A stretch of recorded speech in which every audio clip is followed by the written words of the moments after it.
You're making one right decision today. You're listening to Handcuffs and Sage. Three badass moms bringing you all the true crime and paranormal your heart desires. I'm Red. I'm Timo. I'm Dre. And don't let your kids listen. Seriously, just don't. Hey, it's Handcuffs and Sage. Woo! Woo! This is Red. Hey, this is Timo. Hey, this is Dre. How is everybody? It's motherfucking hot up in this hizzle. It's so hot.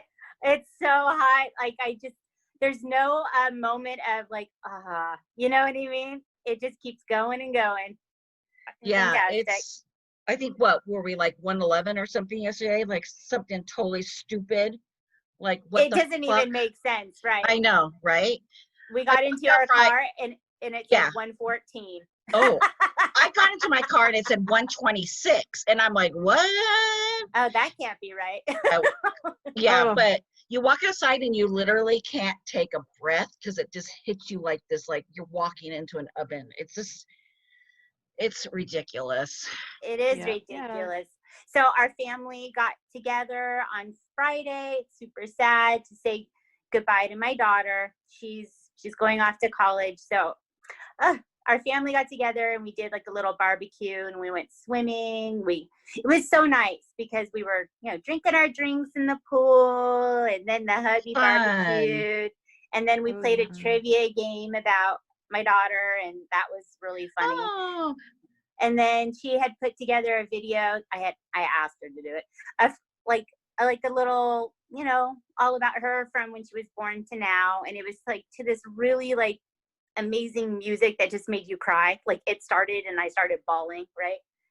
And then I just decided to do a speech and I just started crying. Oh no. How do you even get through that? I couldn't get through that. It was so hard. And then it was funny because afterward my husband was like, why didn't you tell me you were going to do a speech so I could have like prepared something? I'm like, I didn't decide I was doing a speech until that moment. And then he's like, but it was so good. I'm like, well, I'm just amazing. What can I say?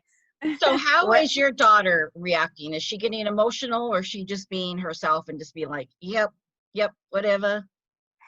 She was having a really hard time. Like, I'm going to be honest, like just her anxiety about getting everything done, being there, I think leaving her boyfriend and her best friends.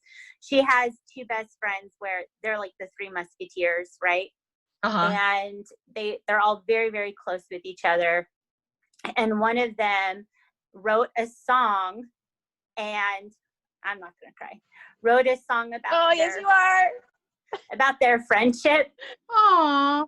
And she put all the pictures of them through the last 4 years together, and I just was crying. Did it go with the three best friends that anyone could ever have? Nope, it was good.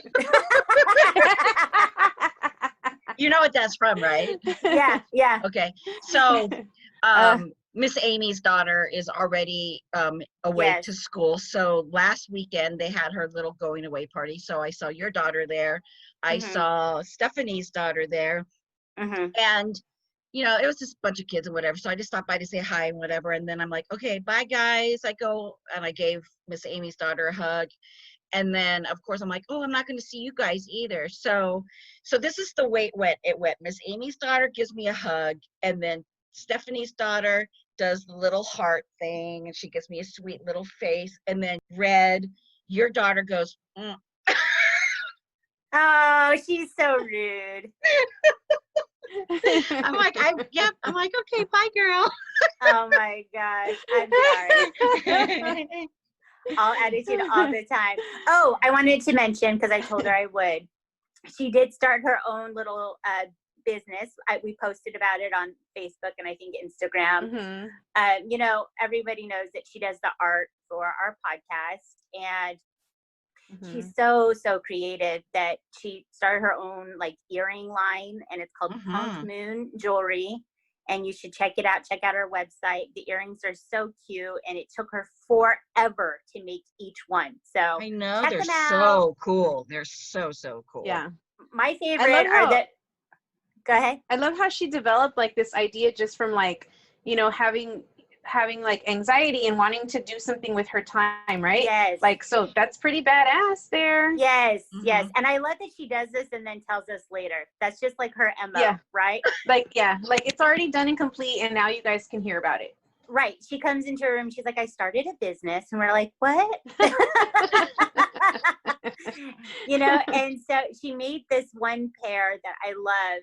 You know, my son's on the spectrum. So like this symbol is a puzzle piece, and she made green puzzle pieces. That those are like my favorite. But then she has some that say like groovy and BLM and, you know, just, you know, she's just a teenager from now and those things affect her. And so she made jewelry and I'm super proud of her. Just fantastic. So that's called Punk Moon Jewelry, y'all. Check it out. Yeah. Even like her her whole like, you know, branding and everything is so cool. I love it. Yeah. That's her artwork. Really good for cool. you, girl. Good for you. And then we want to give a shout out to Stephanie's daughter. She left for college this morning. And so we had that goodbye party yesterday. And I was hugging her, you know, goodbye at the end. And she just kind of squeezed me. And my heart just, you know, like when your heart just like tightens.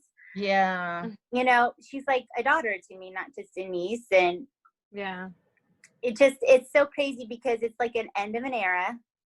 This is a new phase in their life. And it's just so, it's hard. There's times when I just start crying, you know? Yeah. Very emotional. Especially when they're going away, like out of state too.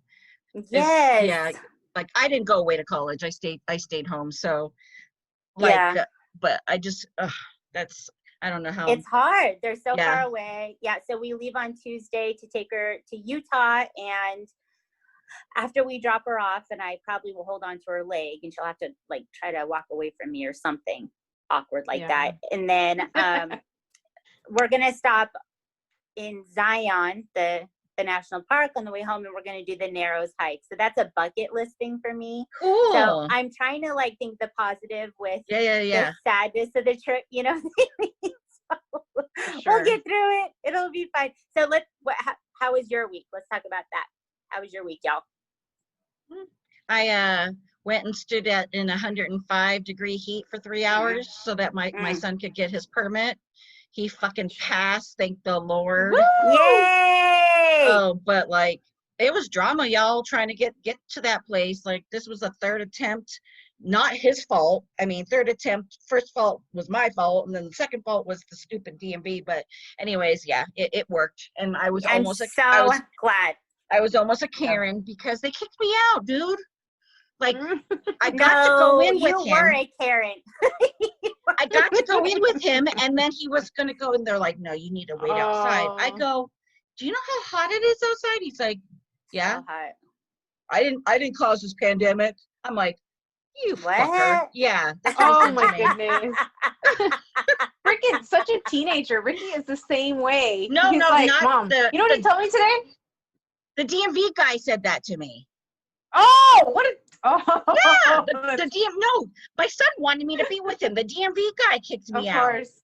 Yeah. Customer service at its best always. Fucker. Yeah. Yeah. I'm shocked that the DMV employee said this. Yeah. And then there's signs all over the place that says if you threaten a DMV worker, it's punishable by, you know, whatever. It's like, well, what if they treat you like shit? Right?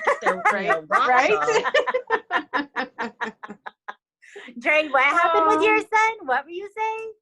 No, he says just on the way home today, he told me like, Mom, this pandemic's all your fault. He's like, aren't you an infectious diseases nurse? You should have found a cure by now. And I'm like, I agree completely with that statement.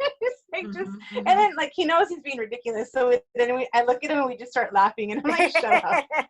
That's cool. He's right. You're wrong. Yeah.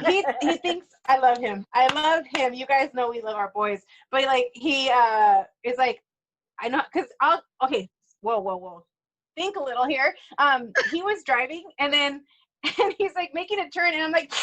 And he's like, don't make that noise. Like, you can't do that when I'm driving. It freaks me out, and it makes me da-da-da-da, right? I'm like, look, dude, I'm going to do the noises. I'm going to, like, run and handle it.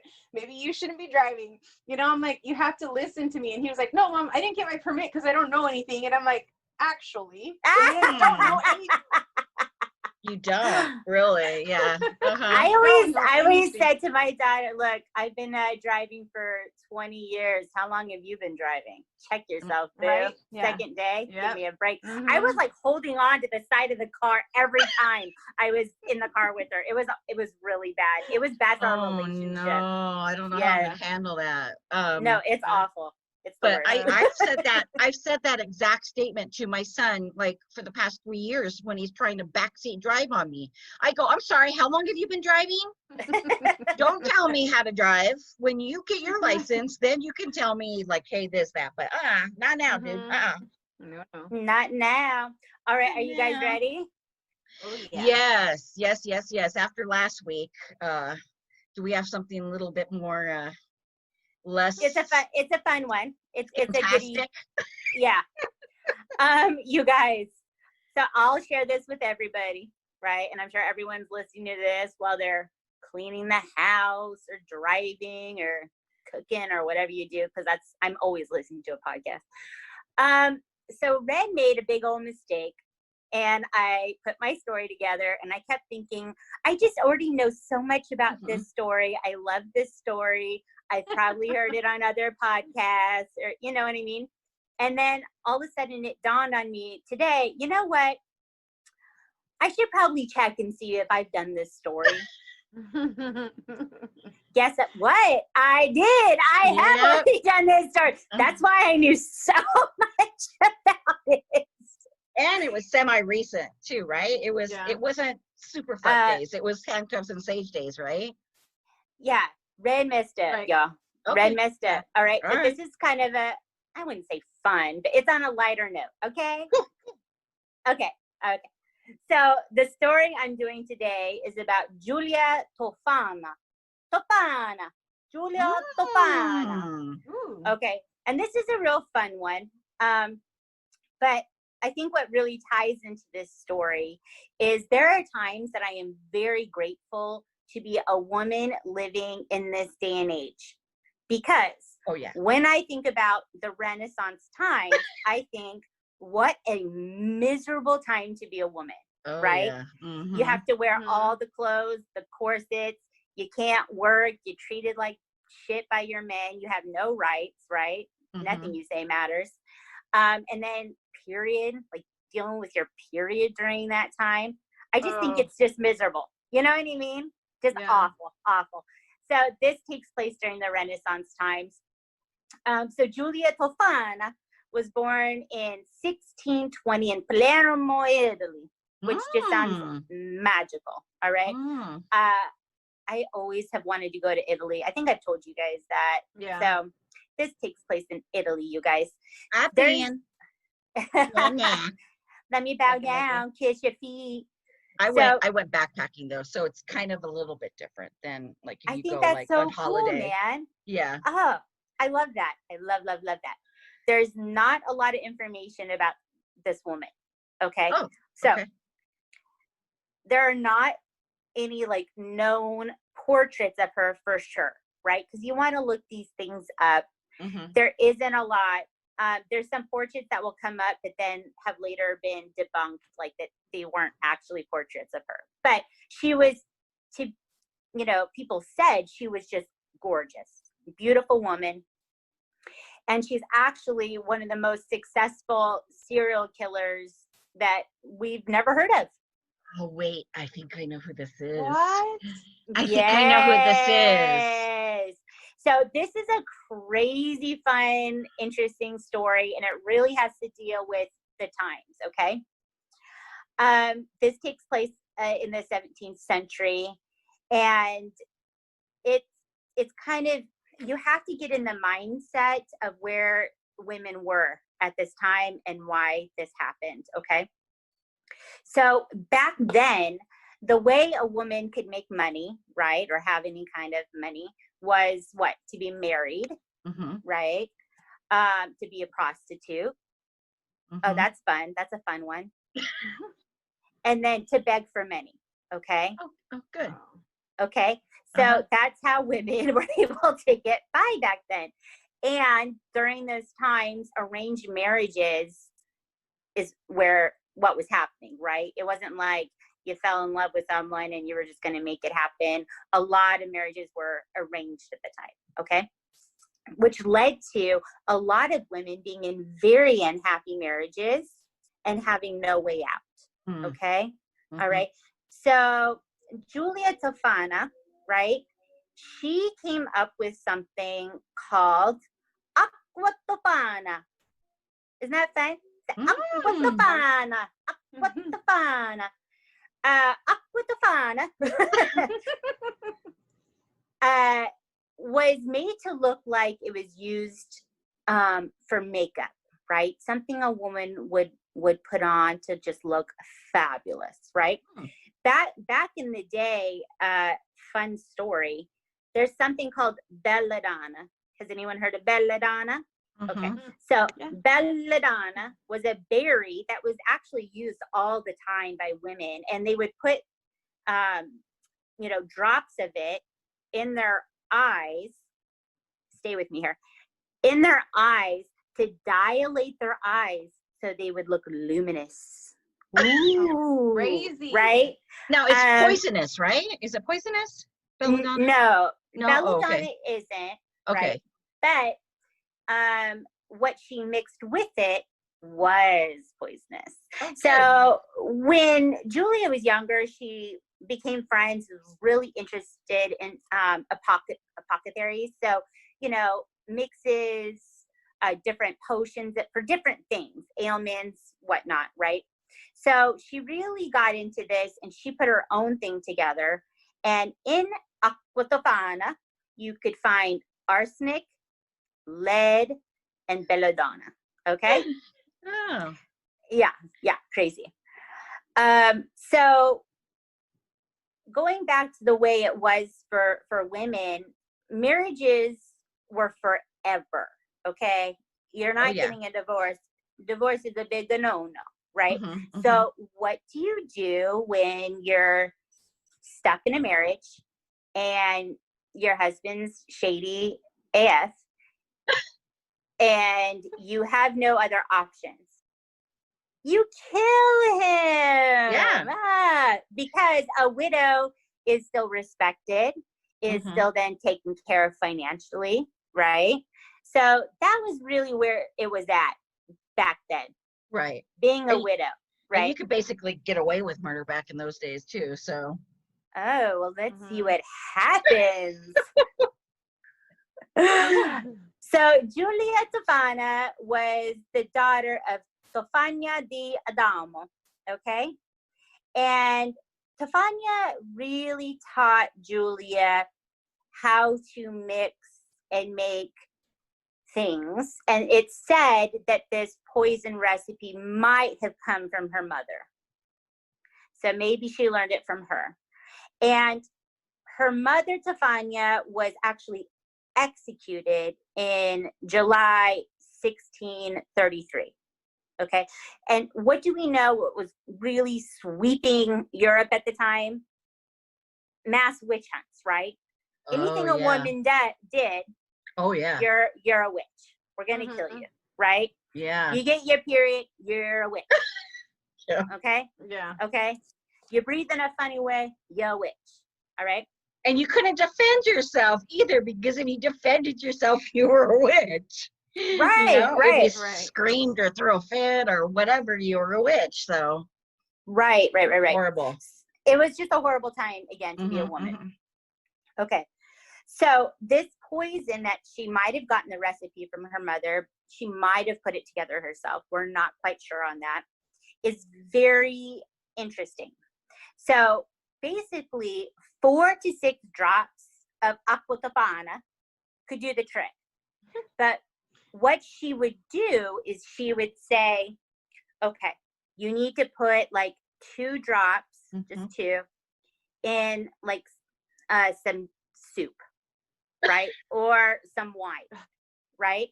And then, so the first time your husband takes it, they're just not feeling that great, right? And then a few days later, you administer another 2 drops. So then as the poison builds up, then they're really not feeling good, right? You have, diarrhea, your body hurts, you're straight up like, I'm going to die. All right. I feel it. I'm going to die. Okay. So then by the 3rd or 4th time you administer the drops, they're done. Right. Damn. So what it does is it makes it look like they have some kind of disease or something that was very normal back then. Right. Right. And it killed you fast. So. Right. Yeah. And, back then people died constantly of everything. Right. Mm-hmm. It's very easy to die of sickness. Right. So easy. It was so easy. So if this mimicked something, like an illness or a disease, right? That's what doctors would think had happened. Okay. So it was very interesting. So when she first started making this, she kind of like had made like a powder, right? To like disguise it because it was makeup. But then she later changed it, and it was like in this really cool, like looking makeup bottle, into like a liquid, right, to do the drops. So it changed over time. But it's just so crazy that this all went down. So let's get to what's happening. So she had a daughter that also helped make the poison and put it into the bottles and everything. So her partner in crime, if you will. Her daughter, her name's a little harder for me. Her daughter was Girolama Spera. That was her name. Okay. And they sold it in these like small vials, and they said it was like a special healing ointment, Mana of St. Nicholas of Bari. So it was under disguise, right, of what it was and what it did. So any man, like, I don't know about y'all, but my hubby has no idea what my makeup is, right? It looks like makeup, it's makeup, right? It's on my table, it's makeup. That's exactly what was happening. So they'd bring it home. It was part of like their makeup arrangement. It had directions on the back, like, just take to whatever to look luminous, right? It looked like makeup. So her and her daughter decided, we're going to help women out, okay, that are stuck in these bad marriages. And we're going to give it to them and instruct them how to administer it, right? Okay. So then women started finding out about this. So women knew, it was well known to women, right? It's kind of like an underground situation where it was like you would come to her and say, I need this. And she wouldn't just say, all right, here you go, right? This is how you do it. She was very selective about who she would give it to. She almost did like a background check. She talked to the friends, the family about this person, if she was trustworthy, right? Yeah, she needed to know, because if you're thinking about it, right, you're murdering people. You need to know that it isn't going to get out and someone's going to tell everybody what they're doing, okay? So she was actually very selective. So because this mimicked a natural cause, what was also good about this situation for these ladies is that the husbands would have time to, get their affairs in order, right? They're feeling like they're sick. They might die. Let's get the affairs in order. Maybe a will is done. But really what made them feel better, I guess, about killing their husbands is that they had time to repent their sins. So they were definitely going to go to heaven. So everything is fine. It's okay to kill him. He repented his sins. He's going to heaven. It's all good, right? So it was so shady. So it was a colorless and tasteless liquid. You could put it, again, wine, soup, all these fun different things. And so this started going on, right, on, and it never got out that this was happening, right? It was amazing to me how long that they were able to do this without anyone telling, right? Okay, so Julia's clients loved her, okay? She was helping them get out of a bad situation. And because they loved her, they were also very protective of her, okay? And Julia even at one point opens up like a small like business, like a makeup business as a front, right? So it seemed very legitimate. She makes makeup. She's selling this makeup. She has all these clients that love her. They're very protective of her. Her daughter working together. You know, it's a pretty good setup for everybody except for husbands, right? Horrible husbands. So at one point, you know, her and her daughter like moved to Naples, and then they finally end up in Rome with their makeup business. Okay. She also would help coach women on how to act during the time period that the husband was being poisoned. Right. Sneaky. Wow. Right. So when a man would show signs, he was starting to get sick, she would tell them, you need to just be, you know, so caring and loving and cry and just be distraught that your loving husband is sick, right? And then what you need to do is after he passes, you know, you're a wreck, you're a mess, you're all in black, crying constantly. You need to demand a post-mortem examination. You need to demand it, right? Because these things could not be traced. So if you demanded it and they for sure didn't find anything, then the wife was innocent, right? The wife had nothing to do with it. And at the time, like they said, you know, like a doctor, they called him like a medicine man. The medicine man would start off like with the first poisoning, like coming over and maybe giving him a little something for his maybe upset stomach or whatever, but that wouldn't work. He maybe would come over and give him like a little something else, right, for whatever issues he was having, but obviously that wouldn't work. And so with the doctor saying, I'm giving him things to make him feel better and he still died, they really needed to cover their tracks by saying, you need to do an examination, right?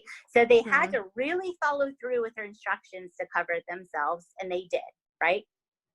So it was very, very important to do this. And there was something that she once said, like, you know, and then maybe a year or two after he died, it wouldn't look weird that she took up with somebody else, right? Because she's innocent, right? So at one point, Julia sells the Aqua Tofana to a woman in need, right? She needs to get rid of her husband. It's not a good situation. So the first time she's about to administer the drops, she puts it in a soup, okay? And her hubby are sitting down, and she's looking at him, and he starts eating the soup, and she decides, I don't want to do this. I don't want him to die, right? Oh, no. Yeah. Oh, no is right. There's no backing out, honey. Right? Okay. I'm going to have a sip of my Truly. 1 second. That looks so good. Yes, it is. It's delicious. So she freaks out and she's like, stop eating the soup. Don't eat the soup. And kind of loses it, right? And he goes, why, honey? What'd you do to the soup? Duh.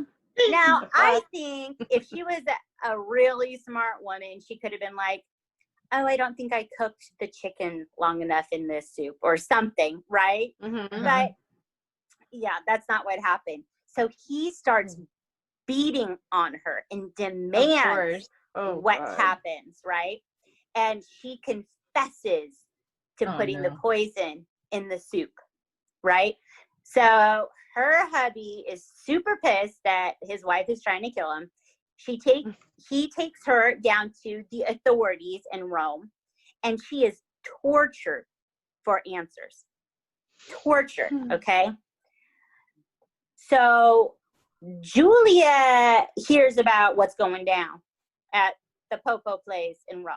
She's like, oh shit. Shit's getting crazy, Okay.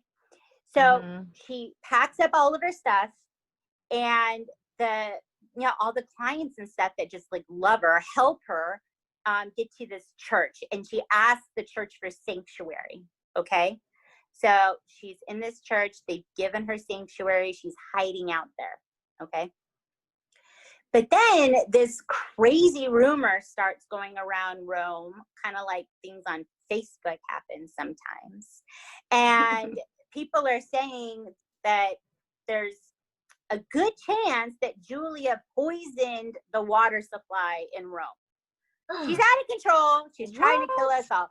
Straight up rumor mill, right? Oh, come on. She did not poison the water. Okay, she was hiding out in the church. So the authorities come and knocking to the church, and they say, Julia, get your ass out here. We're taking you in. The church couldn't protect her. They took her, okay? So the authorities take her in, and they torture her for answers. What did you do? What's going on, right? And it comes out, she finally confesses that she's probably killed 600 men. Oh my gosh. That's a lot. Mm-hmm. That's a lot so of many. That's a lot of women that she saved. See, that's why I'm so conflicted, because I'm like, if men weren't terrible, beating on their wives and doing whatever, right? Right. Maybe this wouldn't have happened. Hello. Okay.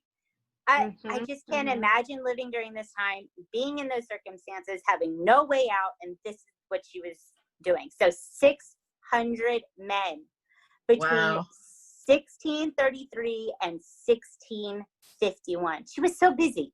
She worked so hard. That's a lot of clients. That is a lot. That's a lot of potions. Yeah. She made a lot of money. Yes. I mean, like, whoa, Julia, but kudos to. See? Conflicted. Very conflicted with this story, okay? So she's being tortured, and she names a few of the clients that she's had, but really says that she can't remember all of them, right?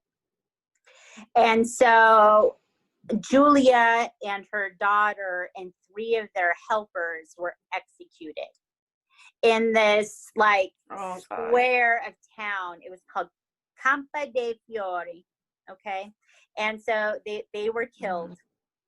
And was it the gallows, or did they get like head chopped? Do you know? I believe that they were hanged. Okay. Cool. Okay. But they did say that in this square, this is where they killed so many people, that they killed them in different ways in this square. Okay. So I do think that they were hanged. And so there were journals or diaries written during this time talking about this happening. So that's how we kind of have some information about everything that went down. So then after Julia was executed, the authorities took her body and threw it over the wall at the church that had given her sanctuary with a big fuck you. Yeah, nasty. So rude. You know what? Rude. Okay. So then about 40 of her clients were taken in, and some of them were executed, and some of them were bricked in to an underground dungeon that they had there. Oh, that's horrible. Think about that. I bet you they just took all the widows. Like, they didn't care. Like, your husband died? You're going in the dungeon. Right? Yeah, terrible. Oh God. Just terrible. So there's a lot of things that go with this story because there isn't a ton of information. And you know, when people are being tortured, they'll say a lot of things, right? So people are saying, you know, was that the right number of people, you know, of men she helped kill? We don't know. Was she actually innocent of this, but said that she did it because they were torturing her, right? We don't know. It was so long ago, and we don't have a lot of information, but it really does seem like it's a very conflicting story, right? Right. was she good or was she bad? I don't know. Is killing bad? Yes. Is murdering people bad? Of course. But this is really hard, thinking about women and what they were enduring during the time. So it's a hard one. It's a hard one. But the story of Aqua Tofana kind of like lived on in infamy, right? That women could kill you with this poison. And there's a story that happened in 1791 where Mozart, you know Mozart? Mozart. He once got very, very sick and had made, comments that he had been poisoned by the Aqua Tofana. He knew it. Right, but it turned out, no, he had syphilis. So, he died. But this is kind of interesting. So there's two meanings for the word belladonna, right? It can mean beautiful woman, which is very interesting. This was a makeup product, right? And a beautiful woman, Julia made it, beautiful woman. But then there's another name for it, which means deadly nightshade. Oh, and so, yeah. Which one is more fitting? Yeah. So that is the story of Julia Tofana and Aqua Tofana. That is so good. I thought you were going to say, like, now, today, it's the water Aquafina. Imagine. It tastes so yummy. No, you guys, there's actually, they just pulled this from the market. I don't know, like within the last, say, 15 years or whatever. But they had those homeopathic teething tablets, and it had belladonna in it. Like, no shit. The Humphreys teething tablets. Yeah, I mean, they worked really well, but they, they're like, it's a sedative. So they would put the babies to sleep. Interesting. Yeah. Aqua Tofana. Cool. I love that. And that was not the woman that I was thinking about, but yeah, I didn't think so, because there is not a lot of information on her. You really don't hear about this story. I'd never heard of that before. Yeah. So it's interesting, right? Yeah. She was kind of a badass. Yeah, I'll tell you about the one I was thinking about. Maybe you might want to do her. Tell me later. Yeah, I'll tell you later. Tell me later. Under the table. Let me know. That was good. I like that one. That was a really good story. I love like Renaissance-y history and all that good stuff. So yeah, that was like history lesson with a twist. I'm like a history teacher, y'all. Where's the paranormal activity behind all those women dying? Yeah. Bricked up in the dungeon. Oh my God! Could you imagine? Yeah. No, I can't imagine. Movie with Kevin Bacon.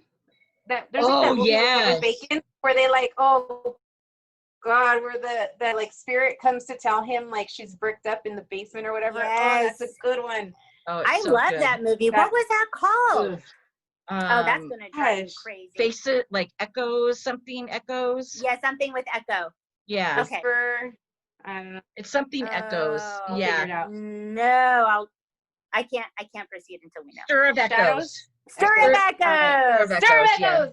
Woo! Yeah. Good job. And then the Red Door, the Beatles' Red Door song is on that. Bam, bam, bam, bam, bam, bam, bam, bam, bam, bam, bam, bam. Yeah. We don't own the rights to this song. It sounded so like it too. Nailed it. Okay, so you guys ready? Oh yeah. So the past 4 weeks, I have been doing the cursed films from the little cable channel Shudder, and I watched the 5th one and I decided not to do it. It just wasn't. It was the Twilight Zone movie, and it just wasn't all that good. I mean, we all know because we live in Santa Clarita Valley. If you guys are aware, there was it was kind of like I don't really even remember if I even saw the movie, but they were in Vietnam, and there was like a helicopter crash or something to that effect. Well, that happened right over here in Valencia where they were filming, and like people were killed on the helicopter. There was some type of helicopter crash and people were killed, and but that was really it. There wasn't really I don't think there was a curse involved at all. It was just the director. That's a bummer. Yeah, the director just wanted all this crazy shit to go down all at one time, and it just, there were warning signs like maybe we shouldn't do this, because they were having explosions go on at the same time, and they're like, dude, the helicopter is rocking so bad. And the director's like, well, wait till you see what we really got. Like, it's like, yeah. So it was a stupidity, I think. So I'm like, this is not really fun. So I decided to do a story that I've been wanting to do for a very, very long time. And it's about the Perron family. Now, I'm going to be very bleak and very vague on who this family is, but once I start talking and telling you guys a story, you guys will know what I'm talking about. Yeah, buckle up. Buckle up. Okay, so this happened in the 1970s, and it happened in Harrisville, Rhode Island. The Perron family bought a 14-room farmhouse. Why so many rooms? Why do people need? Could you imagine cleaning a house with 14 well, you got, Hell no. Hell I don't know. No. How many bathrooms? I can clean rooms all day, but bathrooms, I'm going to be like, Yeah, baby. bye. Probably not that many. It's not like today's times where you have more bathrooms than rooms in the mansions. Yeah. It's probably very few. It was on 200 acres of land. So it was like right out in the middle of nowhere. Wow. So in December 1970, the Perron family moved in. There was Roger and Carolyn. They were the mom and dad. They had 5 daughters: Andrea, Nancy, Christine, Cindy, and April. Wow. And when they first moved into the house, the neighbors came up to them and, well, a little bit of background on the house. It was called the Arnold Estate.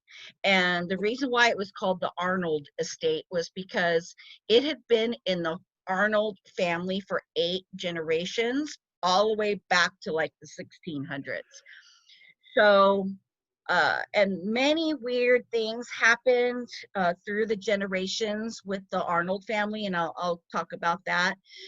But the neighbors said one word of advice: for the sake of your family, leave the lights on at night. And that's basically all they said. They didn't explain why or whatever. Well, that's creepy. Yeah, it's creepy, right? I don't want to hear that. Yeah. Right before we go to bed? I don't know. Yeah. It's creepy to have like a farmhouse. Yeah, it's kind of creepy to have a farmhouse in the middle of nowhere anyways. I think so, like, yeah. Yeah, no. Mm-hmm.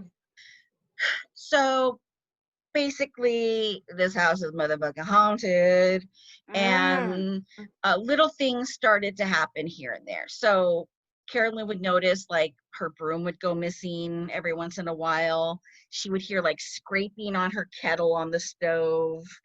And then she'd see like little piles of dirt like everywhere. It was like kind of strange, but she's like, this is an old house, whatever, right? Look, she's got 5 girls. Right. Okay. Uh-huh. Kids are loud and they are messy, so it could be kids. Yeah. Right. Okay. Right. Okay. So she decided to do a little bit of history. She was looking into the history of the home, and this is in the 70s, so this stuff is readily available. She's at the library with like the flip story going. The microfiche, yeah. Yes. So like I said, the house had been in the Arnold family for 8 generations, and many, many members of this family died under suspicious circumstances. And they were very, very horrible and tragic circumstances. Several children. Aqua Tofana. Yeah, there was a creek across the property.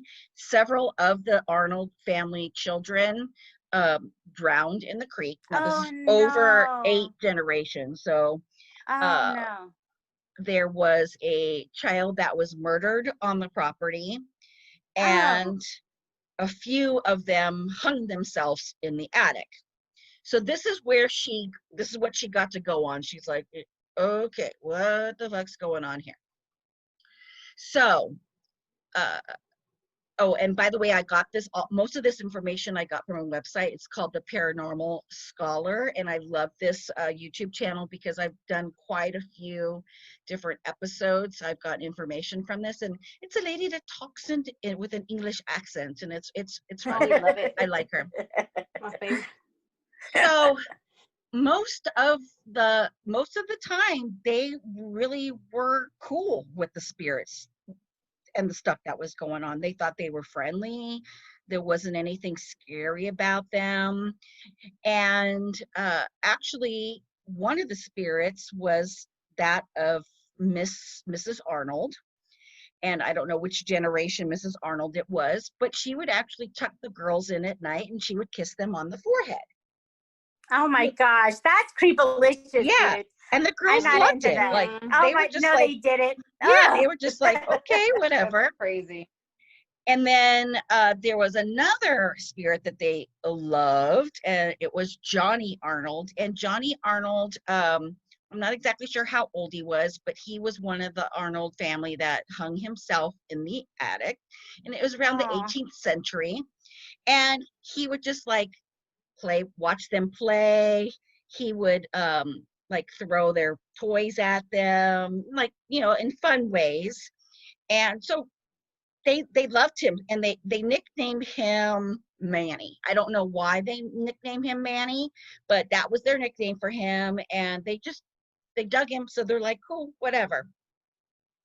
And then there was a third nice spirit that they liked that they called the sweeping ghost. And exactly what it was, this bring that thing I know, here right now. Over here. This ghost would sweep, so that piles of dirt that you would see, they were actually sweeping the floor, and you would just hear random like sweeping throughout the house, like all times of the you night. would need it with 14 rooms. You need the help. Yeah, I know, yeah.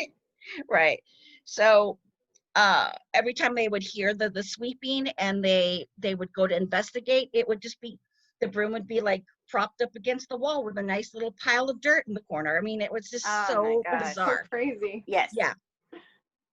So as time went by, the spirits started getting a little bit not so nice, but I think it was introducing more spirits that they hadn't experienced before. So around 5:15 a.m. every morning, they were awoken by a spirit that would come into their bedroom and smell of rotting flesh, and would literally lift their beds up and knock them out of bed. Okay. Time to go. Yeah. Pack your stuff. I know. And The sleeper can leave too now. I knew you were going to say that, Red. And a little side note, they stayed in this house for 10 years.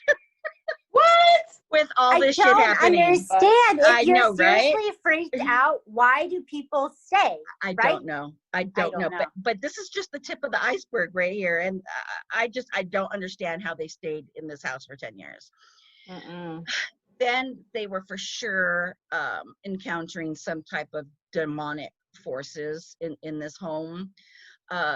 It would pull the girls' hair. It would pull their arms, their legs, like in bed. It would like pull their feet, pull their arms, all during the night when they were in bed. They would hear doors banging, opening, and slamming shut. They would hear disembodied cries throughout the house. Can I ask you a question? Yes. Because you pointed out that they would be awakened at 5:15 in the morning every day. Isn't there like a special time in the morning where things usually happen with ghosts or entities? Isn't it something like around 3 in the morning? Yeah, 3 in the morning is the witching hour. And the reason why it's called that is because they're mocking the Trinity, the Father, Son, and the Holy Ghost. Okay. So it always happens at 3 in the morning. So that's yeah. But I don't know what the 5:15 a.m. had to do with any of this. So okay. I don't know. They were smart ghosts, and they did the math. 15 divided by 5. Oh, hello. That makes sense. That's cool. So there were so many rooms in the house, but some of the girls slept like in the same rooms, you know, together, and some even slept in the same beds, which is so weird. I don't get it. But one of the little girls woke up in the middle of the night and she told her sister that she had heard a voice tell her that 7 dead soldiers had been buried in the wall. What? Yeah. That would creep me out. Ooh.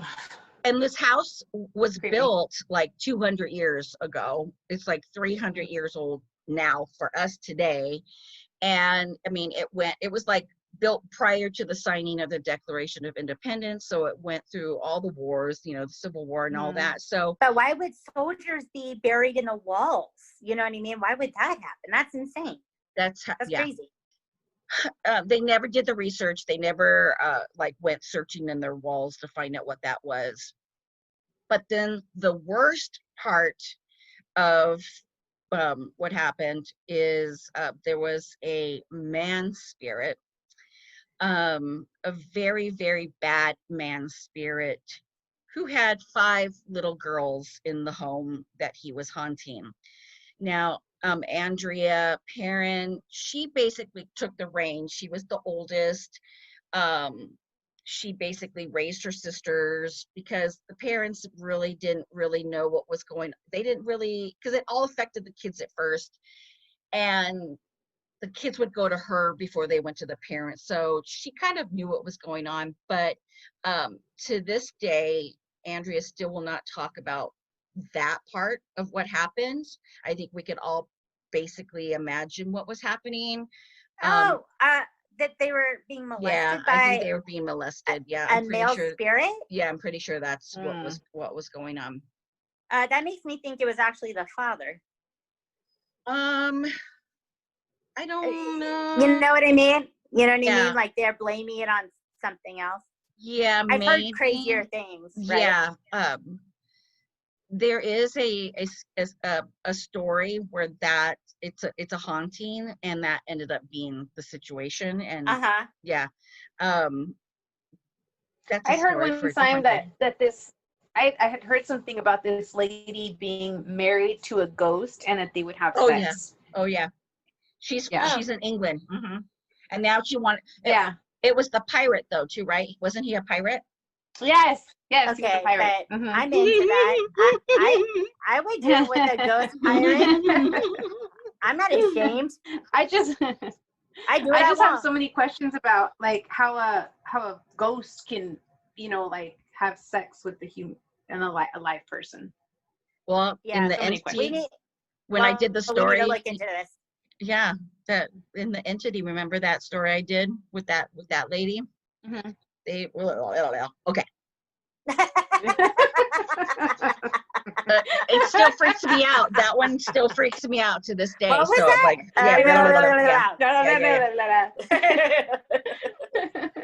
Okay, so now this is going to get crazy, you guys. So there was a spirit that was the main instigator of all the negativity. And who they believe this was, they believe that this was a woman that was born in 1912. Her name was Bathsheba Thayer. Bathsheba. Yep, that is what I said, Bathsheba. What a beautiful name for your baby. Bathsheba. And in her early 30s, she married a man named Judson Sherman. And she had given birth to a son named Herbert. And it was said that good names. It was said that she also had 3 other children who all died at a really young age. But one event that stands out that happened with Bathsheba was they think that she was, of course, a witch. And the reason why they and the reason why they thought this was an infant that was in her care passed away. The child had a incision on the back of its skull, like head and skull, and she said that they were claiming that she sacrificed the child to the devil so that she would be young and beautiful. So she went to trial and she was found not guilty. But she was basically condemned by the community and by all the neighbors. That's They crazy. yeah. So it couldn't be that the child maybe hit its head and died? No, Possibly. she's a witch. Right. She She's a witch. sacrificed the baby. Sure. Right. Amazing. Oh my Because God. she was beautiful and she was young, and that's she couldn't just be young and beautiful. She had to be sacrificing babies with the devil. Sure. Why not? And then they also claim that the 3 other children that she lost were actual sacrificial children to the devil as well. So that's why she That's so crazy. yeah. So after she was found not guilty, unfortunately, still the death of the child still haunted her for her whole life. And she finally did die of old age. And they claimed that when she died, her body turned to stone. And this was part of the devil's deal, that she would turn to stone. This is what it was saying. I'm I not feel like exactly you're sure. just talking nonsense over here. It's hard to say this crazy stuff, right? It's crazy, man. It's crazy. Yeah, I don't know. That was the devil's plan, like, I guess. I'm just reading my notes. Yeah. I'm just here telling you the information. And she's actually buried. You can go, she's like in this old cemetery over there in Rhode Island, and you can actually go see her grave, which is kind of creepy. But it said that Bathsheba was pissed because of everybody claiming that she was a witch and that she killed these children. So she, in the afterlife, she was basically just bitter and full of rage, and she haunted this home.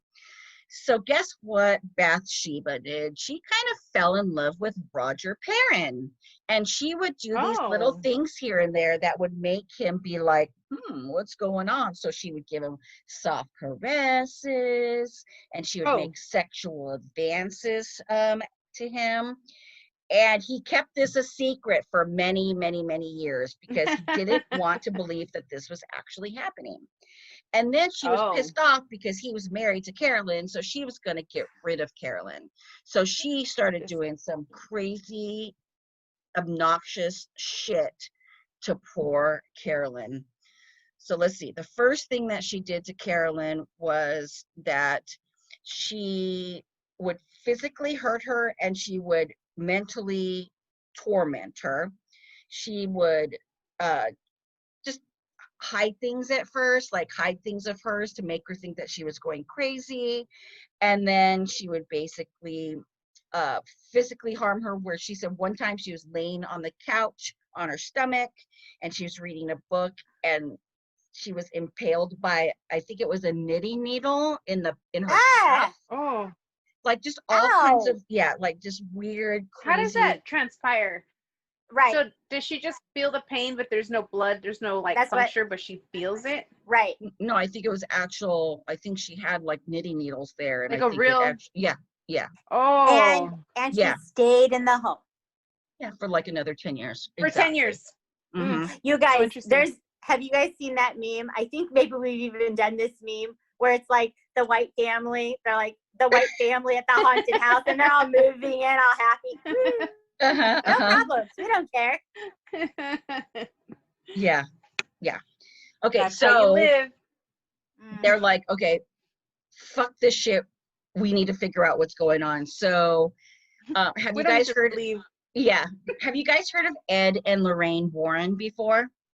Yes. Okay. Oh, yes. So this is one of the homes that they investigated. Ed and Lorraine Warren were really renowned paranormal investigators. In 1952, they founded the New England Society for Psychic Research, and it's one of the oldest ghost hunting groups in New England. They finally gained notoriety and became respected in the paranormal world after they did the Amityville case. Yes. Mm-hmm.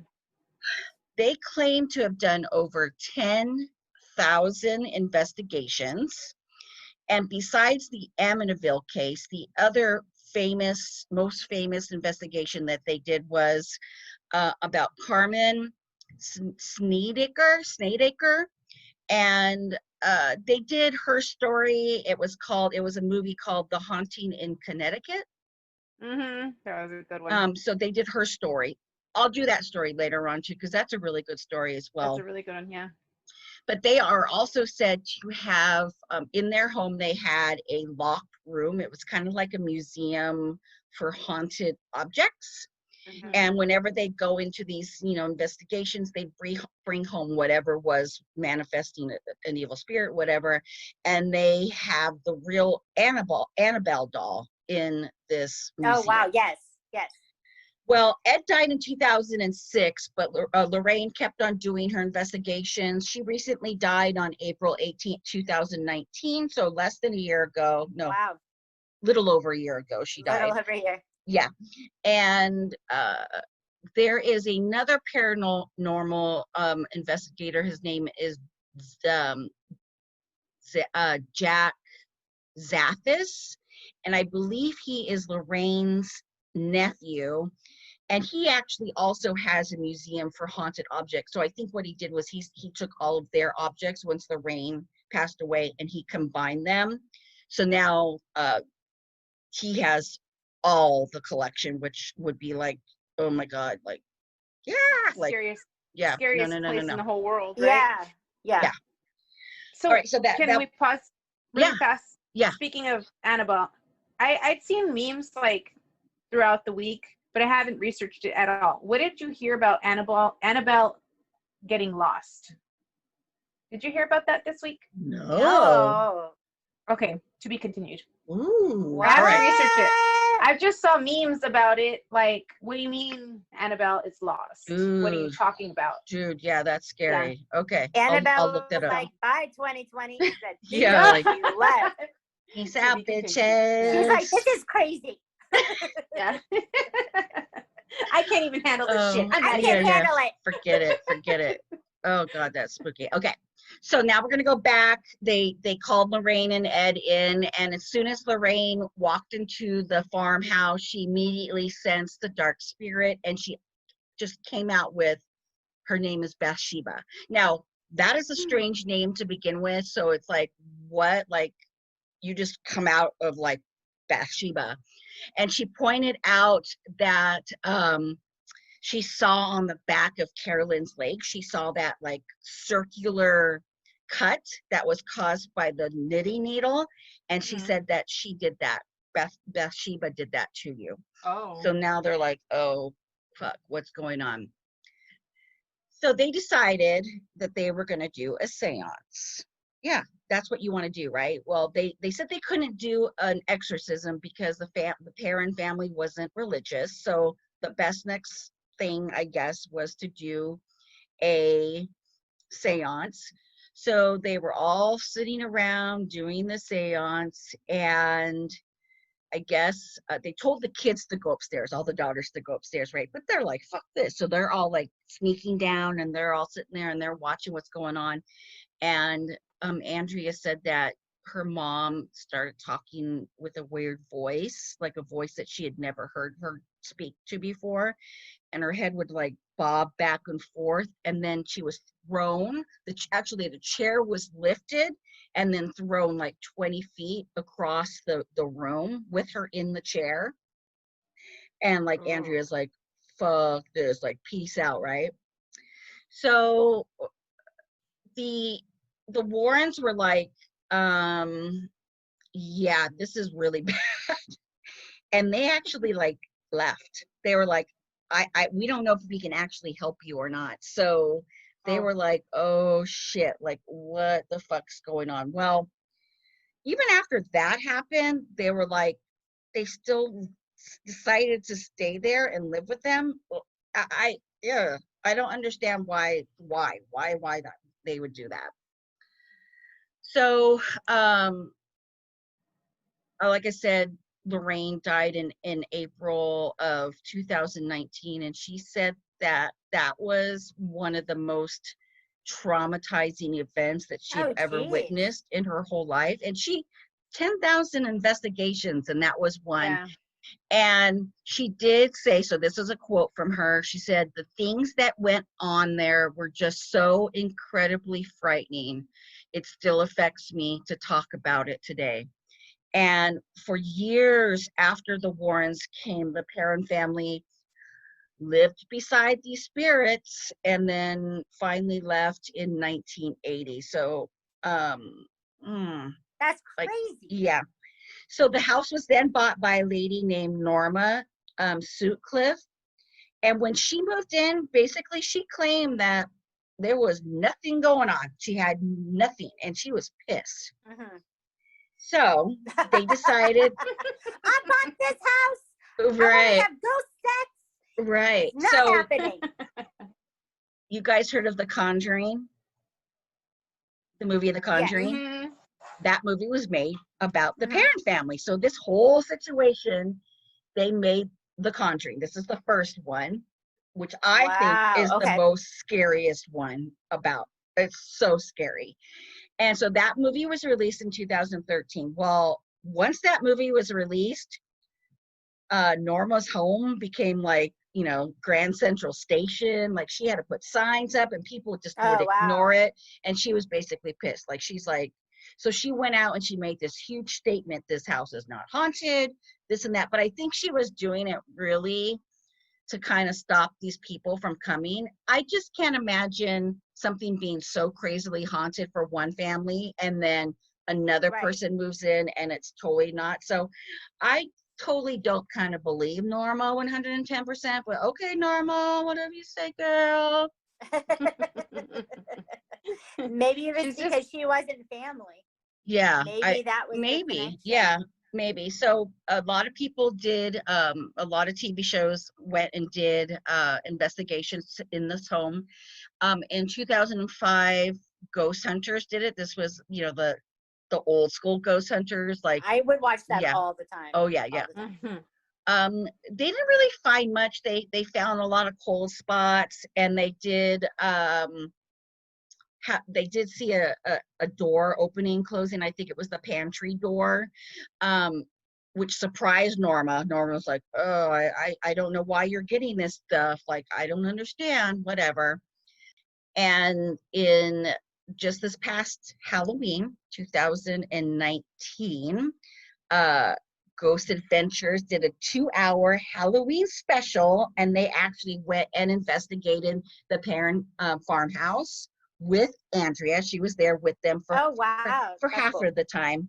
And then they brought in these two weird dudes that supposedly were the very first ones to investigate, like a month prior to the Warrens. I don't know if you guys know this or not, but I think Zach Bacon's kind of goes over the top sometimes. What? Yeah, I What are don't you know. Yeah. talking about? And I Mm-mm. think these guys were like, kind of like, yeah, Zach, let's put on a show, because they were like way over the top. So I didn't really watch the whole thing. I couldn't get through it. But so to this day, the Perron family still continue to confirm that all these hauntings did happen. Andrea wrote a book, and she does like tours, and she tells her story and everything, and you can see these little interviews all over the place on YouTube. I started watching some of these interviews with Andrea, and she started talking about a lot of stuff that I didn't find in any of the documentaries, which I thought was really cool. So, little history on the house that Andrea talked about. There was a young girl named Prudence Arnold. She was one of the many generations of the Arnold. She was 11 years old, and there was this 21-year-old dude there in the town that wanted to marry her. And she was like, Ew. yeah, Oh my God. but this was like in the like 1700s, 1800s. So I think that was 11, probably normal back. 11, no. 11 is always, no. 11, Okay. maybe 13, 14. But Okay. 11? Okay. Well, she was like not having it. She's like, no. So he basically got pissed and like decapitated her. Like he was like, yeah. Oh. Called it. It was wrong. I know. Bad.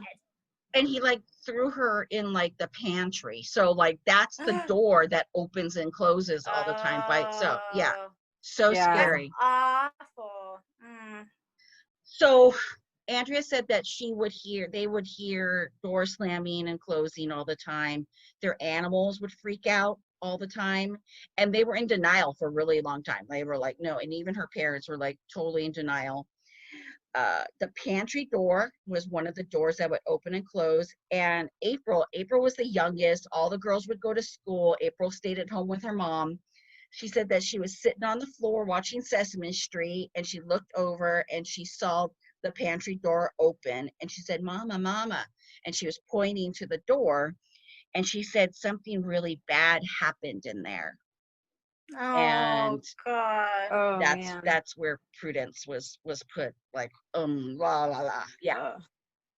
When Bathsheba would appear to the girls, she basically had no eyes and no mouth. It was basically just black, like holes. But then she said sometimes she would appear and it looked like her head was like a hornet's nest, which is so creepy. What? Yeah, so creepy when you think about that. And then she would glide, like, so she didn't have feet, but she would glide throughout the house. And then her arms, she said, looked like sticks. And one time she came into the room, and Cindy, you know, she was the little one. She was like, you know, 5, 6, 7 years old. And she came into her room one night and she said, come to me, little girl. And Cindy says she ran down the stairs to her mom, and she's like, "You're my mommy, right? You're my mommy." She's not my mommy, right? Yeah. Oh, how scary. So, Give me the geez. chills. I know, right? So Andrea wrote this book. I think it's called The Darkest House, The Lightest House. I haven't read it, but I do want to read it. And it's basically a lot of stuff that she wouldn't talk about in the interviews that she talks about. But you guys, this is such a crazy haunting when you think about like all the shit that was going on. And then of course, movie magic, when they made The Conjuring, they spruced it up. Like they really spruced up the whole seance thing. Sure. If you haven't seen this movie, the seance part is so fucking creepy. And then they make Bathsheba just like, ugh. And Bathsheba and Herbert are in that movie, and it's so bananas, all the shit that happens. But it's such a great movie. It's one of the scariest. They do that, it's like terrifying. They do that hide and seek game where they like kind of like Marco Polo. You clap like that. Yeah. Oh god, it's and so freaky. When the girls claps back, I'm like, oh shit! I know. No. Yeah, it's remember so when we did the creepy. seance? Yes. At your place, and she would like knock or say like repeat, and then we were like, "Oh, whoa, please." Yep. Like, do it, but don't do it. Oh my god. Yeah. Do it, but don't do it. So there you guys go. There you go. It's the Oh, so Yay! Yay!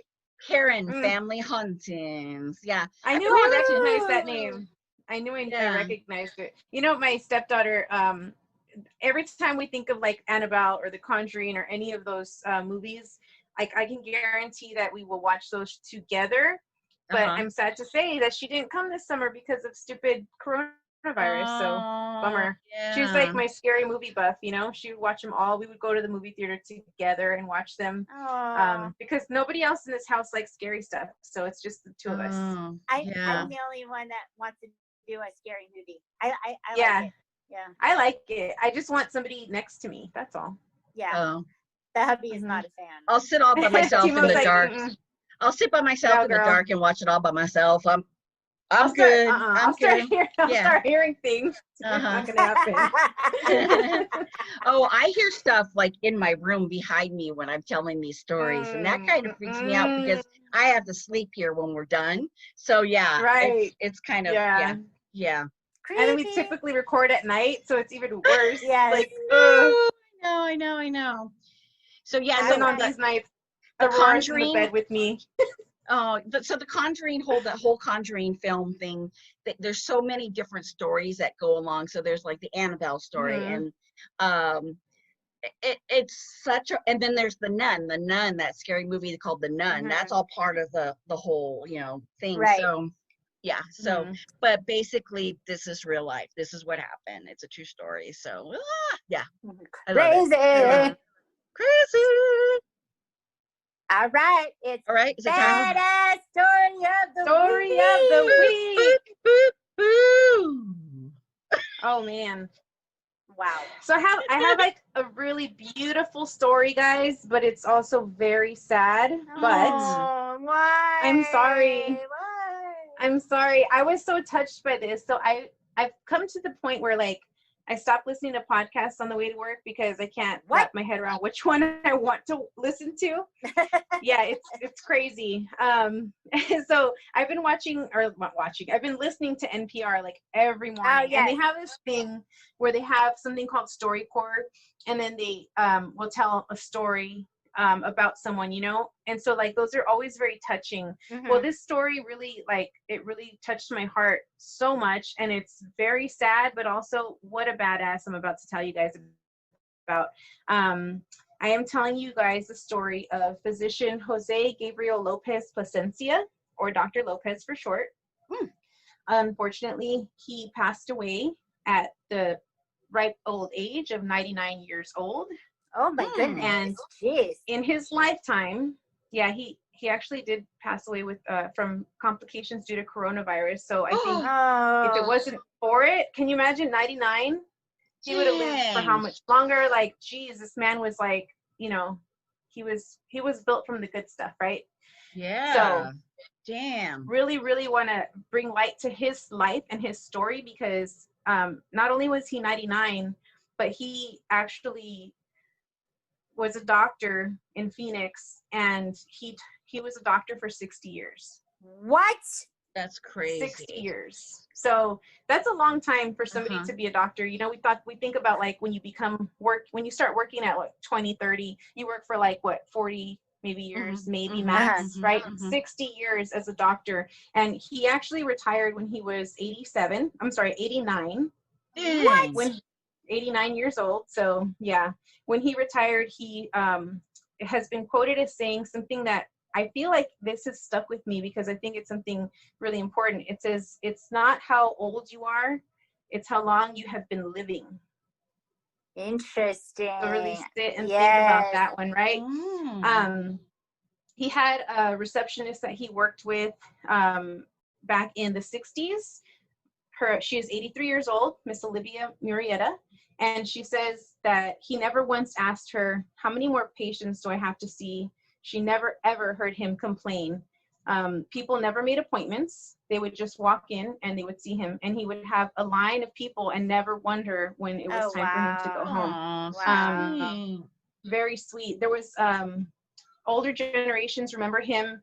He was one of the few Spanish-speaking doctors in South Phoenix. He was born in 1921, and he came to Phoenix to help low-income families. And he practiced, medicine along with surgery for those 60 years. He even enlisted in the Arizona Army National Guard as a medical officer when he was younger. Wow. So this is like taking care of people who once faced decades of segregation and poverty. So much that he did. There was actually a really beautiful story from a woman who holds his picture there. She says, I remember him with that smile. Living in her quiet room in Phoenix, she says she has a faded photo of Dr. Lopez with his wife from their anniversary party. She said they were always having fiestas and were always there singing and dancing. She says the photo is proof that Dr. Lopez was a sharp dresser. In the photo, he's wearing a black tuxedo with ruffles and a big bow tie. Oh my gosh. She says it's beautiful. She says that outfit is actually a reminder of the time he saved her husband's life. On a hot Arizona day in 1974, her husband, Jesus Fernandez, came home from his construction job with severe symptoms of heat stroke. Instead of calling 911, they called Dr. Lopez. He was on his way to a banquet and instead came to her house right away. Wow. He came with the tuxedo and he took care of her husband because he was dying. And so he saved his life. Oh my gosh. Wow. Yeah, This so guy cool. lived a badass life, just giving and giving and giving. Yeah, the that's whole why time. he lived so And then long. Yeah. I think so. And they said even though he was like helping the like poor people in South Phoenix, he didn't always take money from them. He would barter and say, okay, you can mow my lawn today. Okay, you can make me dinner. Wow. Whatever you have to give, I will provide my services. And so what a beautiful heart, what a beautiful man. He's my badass. He is Yeah. a badass. Super badass. I think when people live to ripe old ages like that, it's not always a sad thing when they pass away, especially when you can like remember them and have a beautiful story to tell at the end of their life. I feel like we all strive for that, and we should all Yeah. we should all try to have this amazing. For sure. I love it. Yay! Wow. I need to do better. Don't you just hear the badass story and you go, I can know. do better. I should Yeah. try. You know I what I should mean? try harder. I should try harder. Yes. Well, everyone that's listening could be a badass and leave a review on iTunes. That would be badass. It would be badass to tell your friends and family about the podcast. That would be legit, right? Check out our Patreon page and support your favorite crazy ladies. It's always good to check out the Instagram, the Facebook. We try to have as much fun as possible with it. We have a website that Timo did, Handcuffs and Sage at podcast.com. And you can always message us. We love to get messages and we answer you. What's our email address? I always forget it. handcuffsandsage at gmail.com. Yep, that's it. Yep. I'm professional. And then all of our Handcuffs and Sage episodes are now all on YouTube. Yay! Woo! YouTube that was a basically huge undertaking, girl. It was, YouTube basically puts everything in order of when you download it to them, so it kind of hops around a little bit, but it's pretty self-explanatory. I tell you the episode number and then the date that it came out and then our title and then the explanation of everything, just like how it is when you listen to it on a podcast platform. And our Down the Rabbit Hole episodes are also on there, so check them out and then go into iTunes and give us a review. Yay! Yay! Good job, you guys. Woo! All right. Okay. All right. We're taking a break. And remember, we do what we want. Woo! Bye, guys. Woo! Bye. Bye. Handcuffs and Sage is hosted by Red, Timo, and Trey in a shitty guest room in Los Angeles. Theme music is Leave Now by We Are Wasted. Cover art done by Megan Winchester. Follow us on Instagram, Facebook, and Twitter. Show us some love on iTunes. Be a badass and do what you want. Until next time.